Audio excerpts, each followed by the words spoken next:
بسم الله الرحمن الرحيم.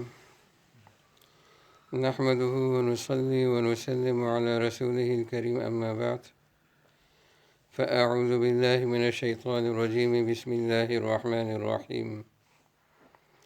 حافظوا على الصلوات والصلاة الوسطى وقوموا لله قانتين.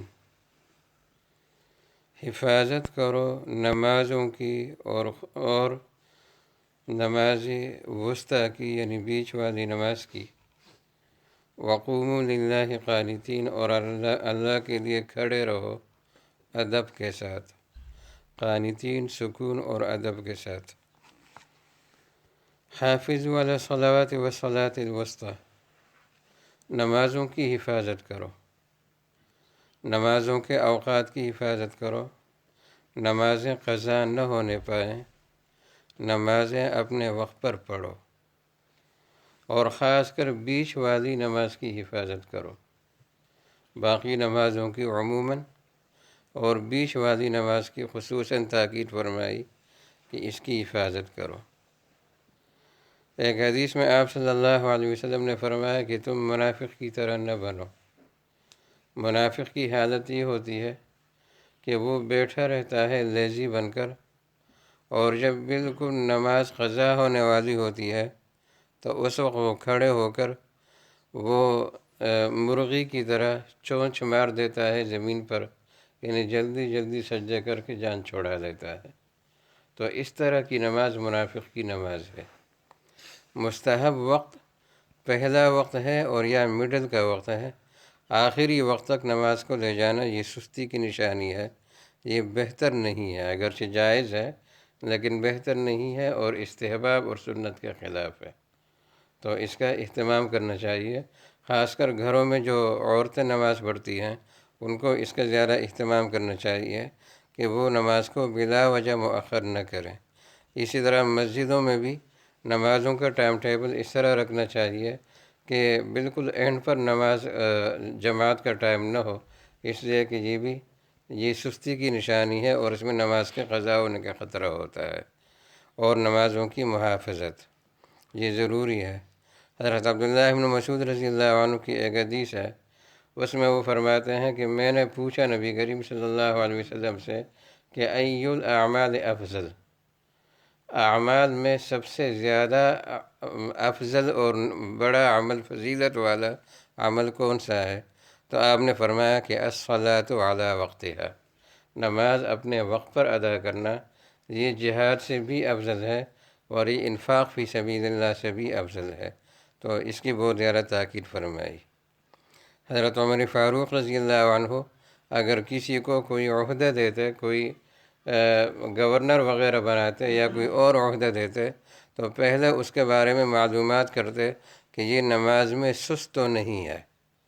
اگر وہ نماز میں سست ہوتا تو پھر اس کو وہ عہدہ نہ دیتے، اور یہ فرمایا کرتے کہ ان ضاع صلاتہ، اگر اس نے اپنی نماز کو ضائع کر دیا فہو اضیع لغیرہا، تو نماز کے علاوہ جو باقی چیزیں ہیں ان کو یہ زیادہ ضائع کرے گا، لہٰذا یہ اس عہدے کا اہل نہیں ہے.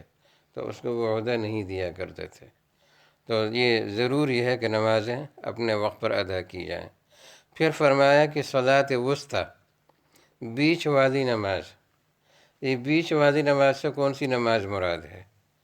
اس کے بارے میں مختلف اقوال ہیں، لیکن زیادہ مشہور یہی ہے کہ اس سے عصر کی نماز مراد ہے.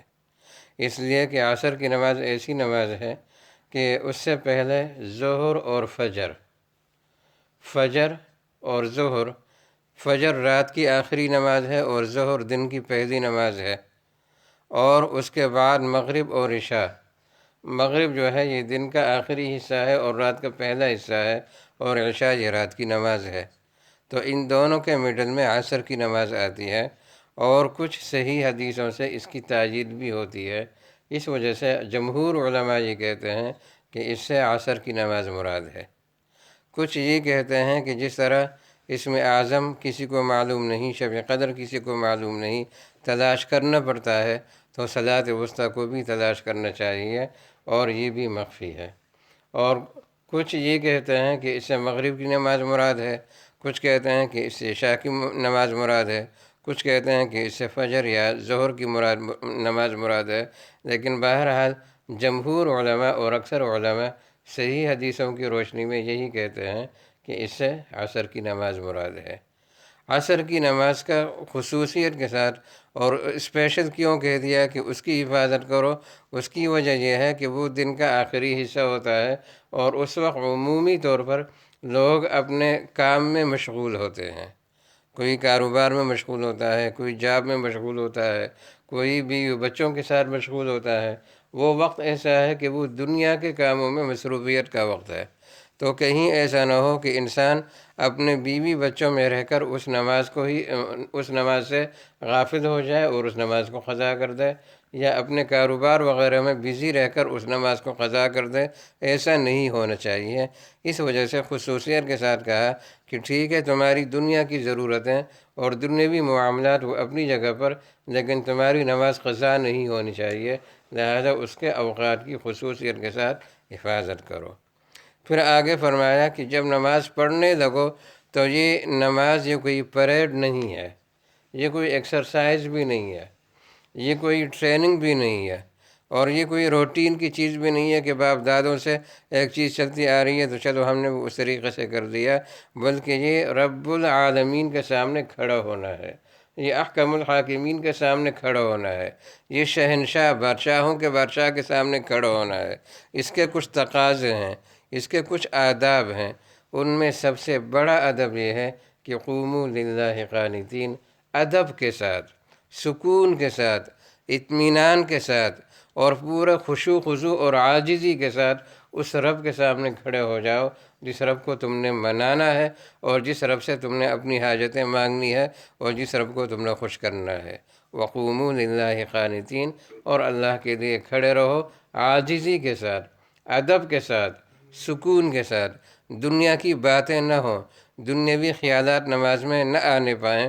کوشش کرنی چاہیے کہ نماز میں جب اللہ کے سامنے ہو تو پھر وہ اور اللہ ہو، بیچ میں کوئی اور نہ آئے، اور یہ کیفیت اس وقت حاصل ہوتی ہے جبکہ ایک تو اللہ تبارک و تعالیٰ کی بڑائی، اس کی کبریائی، اس کے مقام، اس کے مرتبے کا، اس کی حاکمیت کا استحضار ہو، اور اس کے ساتھ ساتھ ہی کہ نماز میں جو پڑھ رہا ہے اس کی طرف توجہ بھی ہو، اور اس کے معنی سمجھے، اور اس کے معنی کی طرف دھیان ہو، تو پھر آہستہ آہستہ یہ چیز انسان کو حاصل ہو جاتی ہے۔